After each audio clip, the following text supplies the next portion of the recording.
Namaste, Jai Hind, and welcome to this edition of The Right Stand. I'm Anand Narsimhan. Over the next few minutes here on The Right Stand, we will show to you how a hidden ISIS recruitment network is operating from Kerala all the way up to Khorasan. And these grooming gangs are now spreading their tentacles all across Bharat. How Dalit girls are being indoctrinated and radicalized for terror. From UK to Prayagraj to Kerala, it's the same modus. Are there grooming gangs in Bharat too? Exclusive details have been shared by Manoj Kumar Gupta, Group Editor, Investigations and Security Affairs, Network 18. Let's start with telling you how a growing jihadi network operating out of Kerala is serving as a silent but dangerous conduit, funneling radicalized Bharatiya youth into the ranks of ISIS Khorasan in Afghanistan. Now, this entire matter has come to the fore during an investigation by CNN News 18. And according to top intelligence sources, radical elements in Kerala have turned the state into a key ideological processing center for ISIS recruitment, targeting vulnerable individuals, particularly those who are economically disadvantaged, facing penury, and they are at a position where they are very, very vulnerable, and that too Dalit minors, with promises of A, dignity, B, financial stability, and of course giving them a cause. Now, these recruits are initially drawn in through Gulf-funded Salafi institutions like Peace International School, and then later indoctrinated into covert safe houses across Kerala, and often operated by banned outfits such as the Popular Front of India and its political front, the SDPI. Now, the process is systematic. Once isolated, the recruits are subjected to an intense ideological reprogramming process that lasts between 3 to 6 months, where they are conditioned to a certain extent, where they are totally brainwashed and radicalized. Salafi Wahhabi texts are used to frame the Hindu caste system as oppressive, and jihad is promoted as a form of liberation. Recruits are stripped of cultural identity, renamed and trained in encrypted communication, crypto transactions via Monero, and also basic weapons handling. Most of these recruits, viewers, travel from Kochi or Thiruvananthapuram airports using forged documents, often via Dubai or Istanbul, before reaching the ISIS-controlled territories in Nangarhar or Kunar provinces in Afghanistan. This is that entire Khorasan region. Now, some groups, like the infamous 2016 Kasargod module, used land routes through Sri Lanka and Iran. So, from Kerala into Sri Lanka, and then from Sri Lanka making their way to Iran, and from Iran all the way using the land routes to eventually end in that region of Nangarhar. Now, authorities estimate that between 1,500 to 2,200 foreign fighters are currently embedded in the ISKP ranks in Afghanistan, with Bharatiya being prioritized for operations in so-called the Hind province. So, for the Hind jihad, people from Al-Hind are also being targeted, and this is not limited only to Kerala anymore. It is spread across the region, across the country. They are being identified, tracked, converted, radicalized, and then being sent off. There are more details. We'll share that with you through the course of this conversation. Lieutenant General D.P. Pandey, former GOC 15 Corps of the Indian Army, with us. Shashikantji, former IPS, with us. Abhijit Iyer Mitra, Senior Fellow IPCS, with us. My namaste and Jai Hind to everybody. Thank you very much for joining us. Shashikantji, have you encountered these cases, and how would you see these sort of grooming gangs? Now, in the UK, it caused a huge furor. Here, many tried to wish it away. There were terms used as love jihad by the courts, which did not find public acceptance. But this is a similar toolkit. Yes, you're right. I think it all started from the Yorkshire scandal in UK. And the same thing, these gangs, grooming gangs are operating here also. Yes, in Punjab, I haven't seen this thing, but since I belong to UP, I've seen several such cases. People going there, interact with my friends, yes. And again, I'll say, it's not a new phenomenon. It has been happening for quite some time. You'll recall that lots of these young girls from Hyderabad and other places, they were taken to, these sheikhs got married and they took them abroad, abandoned them, and then they were trained, and some of them was arrested in Kerala and other places. everybody knows about it. And this love jihad, so-called love jihad, yes, again, I think is doing immense damage because these guys, youngsters who belong to not to very well kind of families, they look at certain persons, so-called social icons, who are married with the Hindu girls.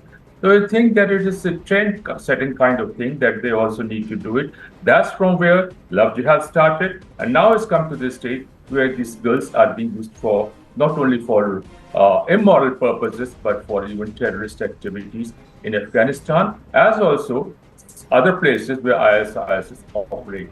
Yes, sir. Thank you. Yes, General Pandey. Through your course of long tenure of service, have you encountered these cases similar to this? Do you have reason to believe that these grooming gangs and this toolkit must spread in our country? Correct. One has encountered. One is, please understand, it's not a very recent phenomena as has been said. It is a very, very long phenomena.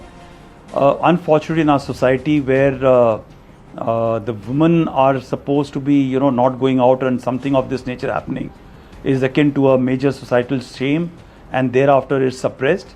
The second is there is a law and order machinery which tries and believes to suppress.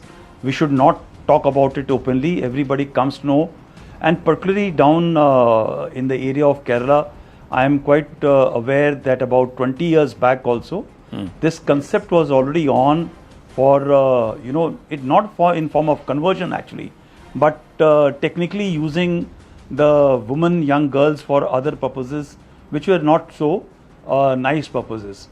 So when there are very soft voices started coming out, there were Kerala girls who were found to be in Afghanistan or in ISIS controlled territory, and they are wanted to come back, or there are challenges and issues.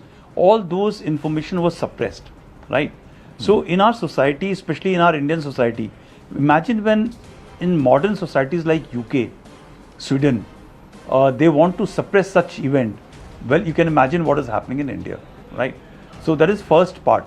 There are money which is involved, How many are you able to convert or able to marry or take them out of the society, of their original society, has also got with mobile numbers roaming around or being circulated in that area, and cost being given out for each type of a girl. And the most unfortunate part is that it is part of a great organized strategy in which the top community leadership, the religious leadership, they accept, they want, they direct, they control this entire thing, and the masculinity of the youth is exploited towards this number game, that how many have you been able to actually groom becomes. The biggest problem also happens is that the girls in the teenage, where you start looking at them, they've not exactly matured. You don't even know how to control, manage and handle.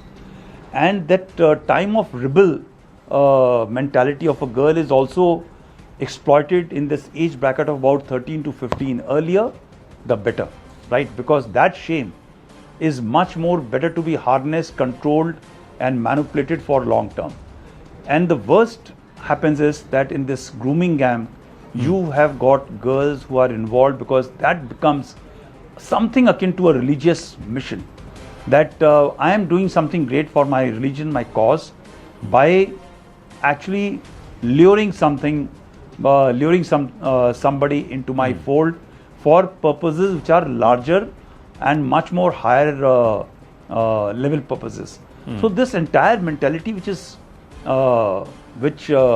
which works in cohesion, which works in synergy, it ensures that the vulnerable girls are isolated, identified, isolated, lured, trapped, and once they have been put into some sort of a compromising position, thereafter it's very difficult for this girl to go back to her family members. And even if they go back, how are the family members going to react? For one such case which goes into the eyes, ears of the law machinery, right, and this defunct our judicial system, you start try to ignore, and those people in the police and societal system, they want to suppress this information. आगे क्या होगा ये पता नहीं होना चाहिए, and there is a very big catchy word which is used. You know, it will cause dissonance in the society. Yeah. So when you speak truth, when you open up wounds, it may cause friction in the society, and therefore let's let it pass and slide is the norm. And this adds to the confidence of those people who are involved, because they know nobody is going to touch them. In case they get touched, it becomes a matter of greater honor that, okay, I was able to own this. Women, it's in our societal system, are more or less treated as properties, and that is a matter of shame. I think somewhere we need to encourage the girls and women to come out and speak of such stuff and talk about it. If you don't talk about it, then it will continue. You imagine in UK happening all this. Right. Say, General Pandey, what happens is, by memory, the story of ISIS widows was done by Praveen Swami, and everybody knows what happened there. They were all girls from Bharat. They'd all gone from Kerala, and they were so far radicalized that we were in a quandary. They were housed in Kabul, whether we even want them back here, because they were so far gone. The other cases, and I was investigating at a given point in time more than 10,000 such cases, but everything was brushed under the carpet or buried because of the Hadia case itself. Now, and how society and people reacted, and how there was this entire aspect to try and gloss over this reality all around us. Now, CNN News 18's findings also revealed, before I go across to Abhijit Iyer Mitra, just sharing these details with our viewers and our panelists, that children of Kerala origin jihadis are being raised in Afghanistan to become the next generation of ISIS fighters.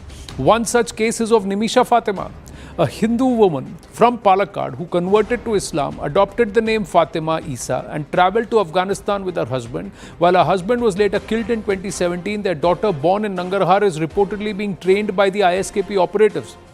In another case, Sonia Sebastian, an engineer from Ernakulam who converted to Islam and joined the ISIS, was killed in a US drone strike in 2019. She was indoctrinated in a PFI-linked safe house in Alwa before fleeing to Afghanistan. With over 2 million Keralites living in Gulf countries, intelligence officials point to a well-oiled radical funding pipeline. Radical mosques and madrasas in Kerala are being financed by Gulf-based donors, allowing the network to operate seamlessly and expand across state lines. The Uttar Pradesh police have also confirmed that Kerala-based radical groups are targeting over 50 Dalit minors annually for trafficking. Investigations linked to recent arrests in Prayagraj have revealed similar patterns, with minors being lured through offers of education and jobs before being transported out of the country. Now, this threat is not new. The 2016 Kasargod module saw 21 individuals, including women and children, radicalized in Padanna madrasas and trafficked to Afghanistan. Of those, 16 were killed in airstrikes between 2016 and 2019, and 5 children were eventually repatriated. Now, despite repeated warnings from intelligence agencies, the network continues to evolve using forged documents, encrypted apps, and platforms like Telegram, etc., and crypto assets to avoid detection. Security agencies now consider the Kerala-Afghanistan pipeline one of the most urgent jihadi threats to Bharat. Sources say ISKP views Indian recruits as particularly valuable for propaganda and operations in South Asia, especially as regional instability is growing. Abhijit Iyer Mitra. Thank you, Anand. So, this is, if you notice, this is a pattern across the Middle East. You remember what ISIS used to do to Yazidi and non-Muslim women in Iraq. We've seen this happen in Pakistan, where the government and the police actually collude in kidnapping. There was that very tearful, cry for help from a Hindu Pakistani assemblyman at the National Assembly last week. The problem here is you have a set of sociological things on the ground happening, which is extreme gender segregation and containment of one community's women, whereas the other community's women, multiple communities' women are quite open. They're allowed to, go out, socialize in public, talk to people from the other gender and things like that.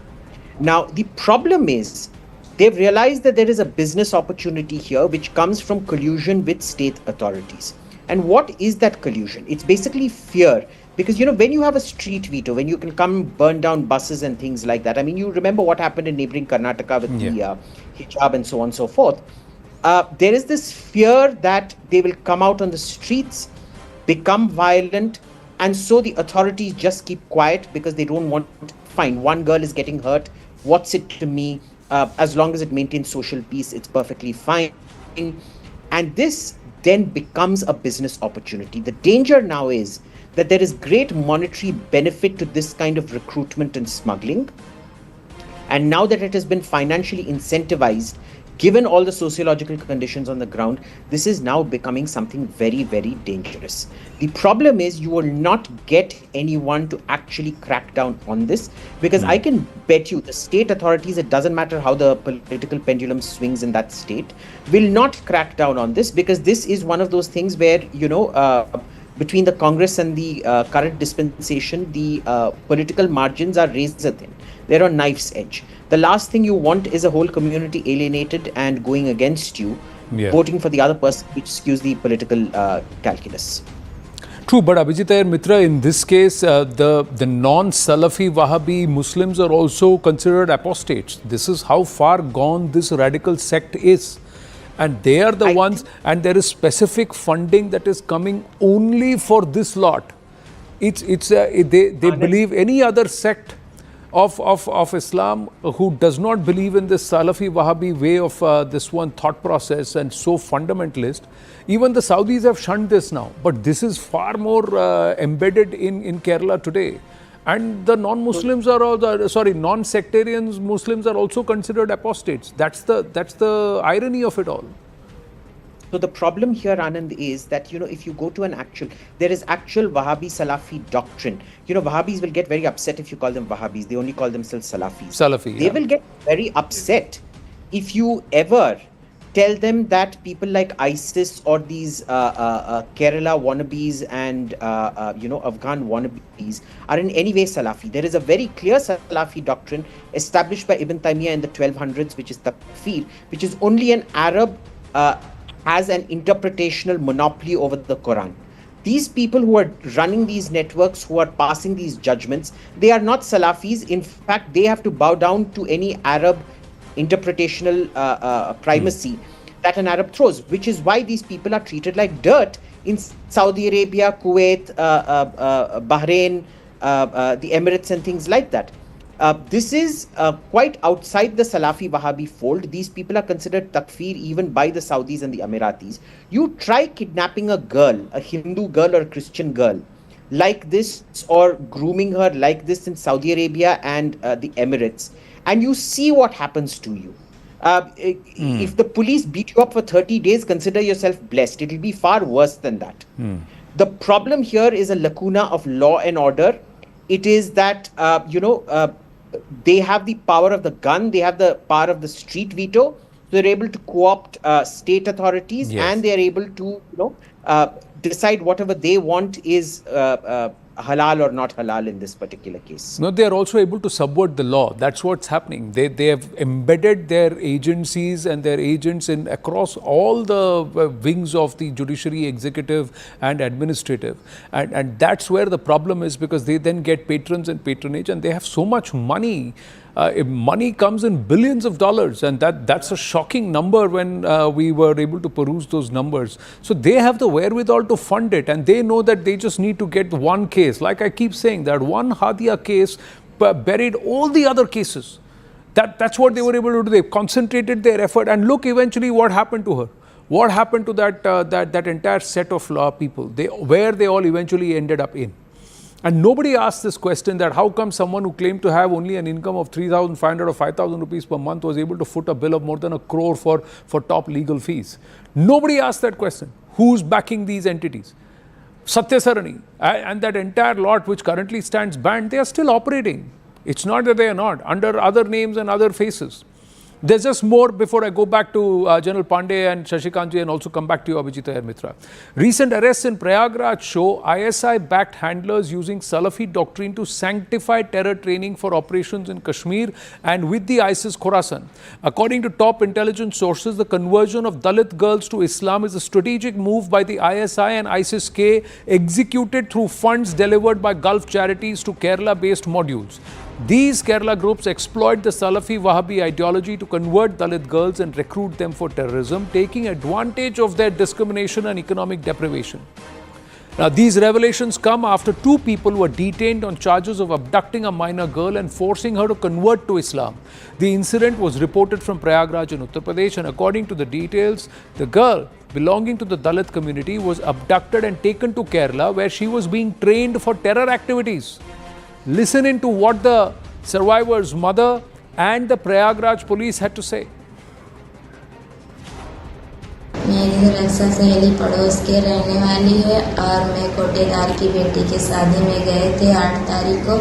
उसके बाद रक्षा मेरी सहेली बोली चलो घूमने, बीच रास्ते में मुझे बताई इस्लाम अच्छा धर्म होता है और सब खराब। उसके बाद यहाँ फुल फुराई कैफ नाम के लड़का मिला, उसके फ़ोन से वो बात की ताज मोहम्मद के पास, तो बोली मैं आ रहा हूँ। फिर इसके बाद कैफ ने स्टेशन पे छोड़ा, उसके बाद फिर मैं लोग टिकट कटाई। उसके बाद फिर ट्रेन में बैठी, मैं रो रही थी, तो रक्षा बोली क्यों रो रही हो, रो मत, मैं जहाँ चल रही हूँ। गई फिर दिल्ली से बिना टिकट के हम लोग केरला गए।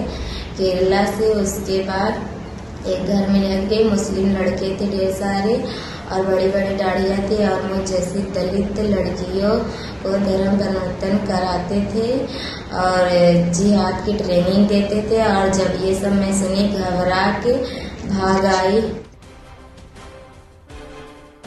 हमारी लड़की 8 मई को दावत खाने गई थी कोटेदार के बिटिया के साथ शादी में और वहीं से गायब हो गई 10 बजे रात। उसके बाद इन्हें टिकट कटाया दरस्ता ने, उसके बाद ले गए दिल्ली पहुंच गई। दिल्ली से केरला गई, केरला से हमारे लगे फ़ोन आया था, वो बोली कि अम्मी हमको पकड़ा है, आओ छुड़ा लो। तो आए, हम पुलिस की इतला दिए थे, पुलिस ने छुड़ा के ले आए हमारी लड़की के। 15 वर्षीय नाबालिग लड़की को धर्म परिवर्तन कराने के उद्देश्य से केरल ले जाया गया तथा इस संबंध में थाना फूलपुर पर सूचना देने पर अज्ञात नंबर से फ़ोन करके गाली गलौज व जान से मारने की धमकी दी। 3 टीमों का गठन किया गया है जो इसमें गहनता से जांच करें। So here's what intelligence sources confirm. They confirm that madrasas act as recruitment hubs. So have a look at this.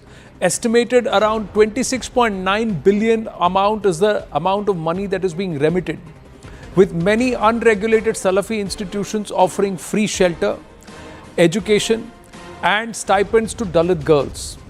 So they are funding madrasas, NGOs and purely for this entire Salafi Wahhabi bent of preaching and thought process. Now, and they exclusively, and they label non-Salafi Muslims as apostates, as I was mentioning a short while ago, and glorify jihad. Dalit converts are groomed via encrypted apps, framing terrorism as defensive jihad against Hindu majoritarianism. Look how the narrative is being spun. Significant damage also stems from state governments, which often dismiss love jihad narratives as propaganda from Hindu groups. But look what these gangs are grooming young gullible girls for terror, for jihad, for acting against the state and many a times acting against the very tenets of Islam followed by many other sects and against even Muslims, if you were to look at it. And NIA evidence of forced conversions have been ignored. That's what sources suggest. Like I said, more than 10,000 cases the NIA had between 2016 and 2018. All of that got buried. And nobody knows what's happening to all of those cases. Nearly 30,000 girls, as claimed by the Kerala Christian Forum, said that Christian girls in Kerala have been groomed between 2006-2007 till about 2019-2020. That number is further being updated. Now, this institutional blindness also allows groups like the band outfits, PFI and its various outfits to operate freely despite bans. Satya Sarani was one of those which claimed 3,000 conversions. Intelligence sources stress that this entire Salafi Wahhabism provides Kerala-based groups with an ideological weapon to exploit caste oppression and supported by Gulf-financed infrastructure and geopolitical alliances ranging from ISI to Al-Qaeda to globalized terror pipelines. Over 70% of terror cases languish in courts for more than 5 years. That's a lot of time, viewers. for these gangs to not just identify, track, convert, radicalize, but also get them to execute acts of terror or go to places which are nothing but hotbeds or hubs of terror. In 2024, the Kerala police released PFI bomb maker Shajir Mangalaseri due to a lack of evidence, despite NIA dossiers. Now, this impunity enables recurring recruitment. Converts adopt Arabic names and are forced into Arab dress and language, severing ties with their past, and which makes it far more difficult for them to even return. They're so far gone, mentally washed, brainwashed. General Pandey, are we aware? Can we wake up to this, and how can we counter this? Ji. No, firstly, look, we have to understand that all this conversion, when it happens, doesn't start with the elite classes. Always starts with the Dalit and the lower, so-called lower marginalized society population. And once that conversion starts, and when it takes a shape of its own and a movement for its own, it becomes very difficult to revert that thing. So this political compulsions or political alliances or the reasons of politics in which when vote bank politics comes, people keep quiet, and all these things are brushed aside, suppressed, not talked of, while everybody in the system knows that this is happening. And it is only when some sort of a media goes into this reporting, thereafter for a period of time there is a talk about it, and thereafter it again gets suppressed, right? So that is one part. And the second, which I said, was this whole business of getting money from abroad for a variety of education systems, right, to support religious indoctrination or education or whatever it is. Why should this be allowed in our country, right? Why is this funding coming? After all, in case people have to fund their own religion, they must be allowed to use their own money inside the country and thereafter prosper. Yeah. But why cannot we check? So the first thing we need to check is this business of money which is coming. It is not only coming for one particular community, it's coming for so many other communities in terms of direct funding for variety of reasons. When that money comes, people don't actually have to work or work hard, and thereafter they are involved in all this kind of an activity in which they will source, they will convert, they will try and kidnap you. Imagine, Anand, that we keep on talking of conversions, forced conversions, kidnapping of girls, raping, and being used for various other purposes in countries like Bangladesh or in Pakistan. It is happening in our own country. Yes. Right? So tomorrow or today, when we want to actually tweet about it, some Pakistani is going to say that, look, it is being done into our own country. Why are you pointing a finger towards us? So somewhere I think our law and order machinery has to start getting slightly much more dispassionate about it and not be controlled by the political dispensation for whatever it is, to ensure that at least these poor girls are not taken out for a purpose which is not correct, you know. And once, the worst is that once these girls are taken out, this particular girl has run away and has come out. But you imagine when this girl goes out to Kerala, where she can't speak the language, she's put into one little house, isolated, she doesn't know the language, doesn't know the food, and slowly when she's kept into isolation, that Stockholm mentality comes, and thereafter once she's converted, trained, groomed and sent across, then she needs to continue to prove a point about her loyalty. And after some time, after 4, 5, 6 years, the mind takes a shape of its own. It's very difficult for her to actually come about. So in this one particular case which we are just talking of, that when this girl is being offered to come back, she says, no, my orientation remains aligned to ISIS. I am a jihadi, I will do anything for that. So what, my husband has died, I will take my own daughters on the same path. The conviction and shaping of the mind, because she's got nowhere to go. Even if she comes back to the society at an age of about 20, 24, 25, then how she is going to accept that I have done this thing which was wrong, I was taken on a wrong path. Right. This becomes another level of challenge. I think we must talk about it. There should be a public awareness campaign. People who are Dalit or higher caste, lower caste, or I frankly don't believe in all this. People across the entire segment should be talked about it, that okay, you may believe all religions are good, but frankly to become a human suicide bomber or a person who's going to work against your country and get out and be used as a tool by somebody else has to be talked in open domain. This thing which you're talking in media, especially in an English channel, may be heard by very few segment of evolved people who will ignore, because their daughters and their children are not being affected by this racket which is happening for the marginalized society. It has to be talked in local dialect in the language in those channels.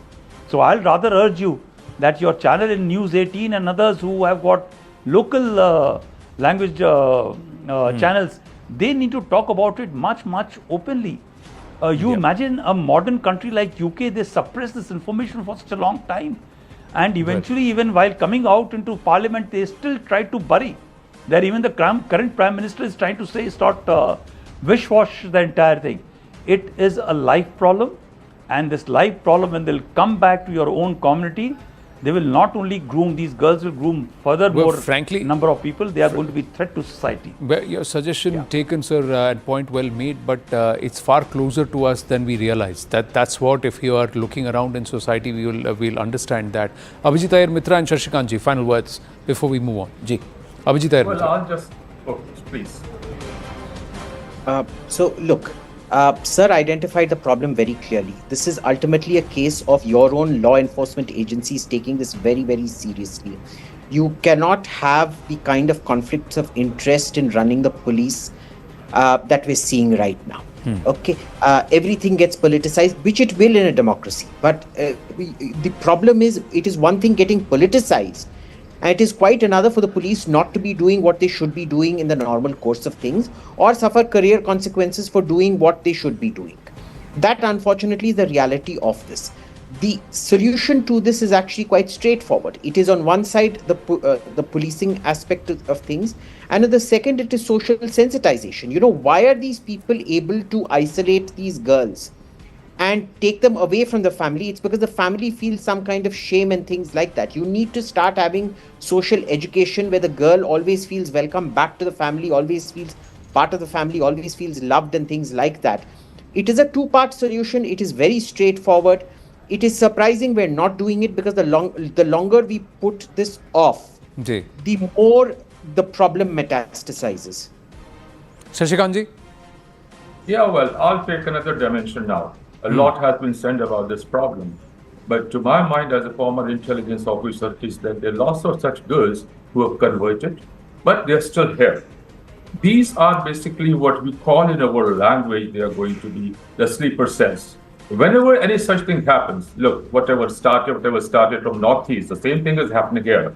They've got a large number of sympathizers in Northeast who are playing ball with the Chinese or these missionaries abroad. The same thing is happening here. So lots of these girls who have got themselves converted, who have not come into notice, they will continue to act as the sleeper cells. You know what happens whenever there is any problem, it's very difficult to catch hold of the persons who has hurled a bomb or killed some person. Where do they go? They remain here. They just go to the sleeper cells. These guys, sleeper cells I'm talking of, they provide them with money, they provide them with a shelter. Whatever is happening externally, our forces, our intelligence agencies certainly can cope up with that. But what my worry is, what these agencies are doing as far as the internal threat to our India's security from within the country arises. They are not serious. And again, talking about judiciary, you know what happened in the Ajmer case. It went on for decades and decades. The cases have been suppressed, as General Pandey has rightly said. Nobody takes action. But to my worry as a former intelligence officer is that I really dread these sleeper cells who have been active in Punjab. They were also indoctrinated. They are lying low. The same kind of thing is happening in this case. That's what my, not only gut, but I know because I keep on talking to my colleagues, various AGPs, etc., all over the country. And this is what my fear is. Thank you, sir. Right. Thank you. Thank you, Abhijit Iyer Mitra and Shashikant ji, for joining us. General Pandey, do stay on with us as we move on to our next story. And